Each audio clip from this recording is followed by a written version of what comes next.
azvipere mushe panguva ine kunzi auxilia munanga pasi UK trip yo descender into chaos. Panguva ine makunga atiri kuona ari kunyogwa nebepanhau ramuri kuona iri revestandard rozikanwa kuti ibepanhau remandorokwati zvichinzi aiwa the first lady trip yavo yekuuk inozikanwa kuti it is scheduled in this month.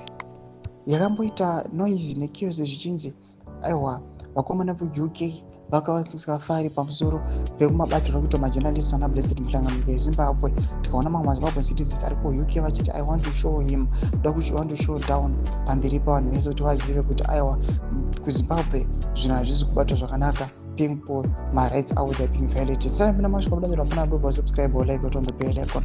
Tumita pa hindo ino XM kuna ndo kunonyora chiti. As a result, the organizers of the First Ladies of African Impact and Resilience Flare Summit will convene an emergency meeting on Monday to deliberate on whether Auxilia should remain part of the endeavor or be persuaded to pull out. Domashwa rukuda panguva ino semanyoro wamuri kuona kunzi Auxilia munangagwa panguva ino wanzi vatoda kumboona kuti oramba aripo here kana kuti ongobuditsiwa palisi revanhu vari kuenda ku the Flare Summit inova the First Ladies African Impact and Resilience.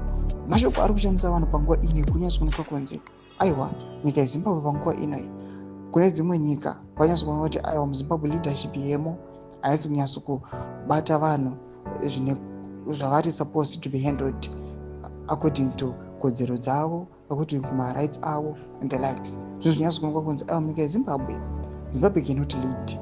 Zimbabwe haingakwanisi kuuya ichitungamirira dzimwe nyika. Unoda kuti itoonekwa kunzi it is failing on its own. Mashoko ari kubuda panguva ino yekuti nyika yese yezimbabwe ikanzwa hilend akadai vanhu vanondombopembera vachiti yese ngavarambiswe. Tudze mafunguro enyu muri kudii pamusoro pechitiko ichi. Pina comment section medu mafunguro enyu. Subscribe or like on the bell icon.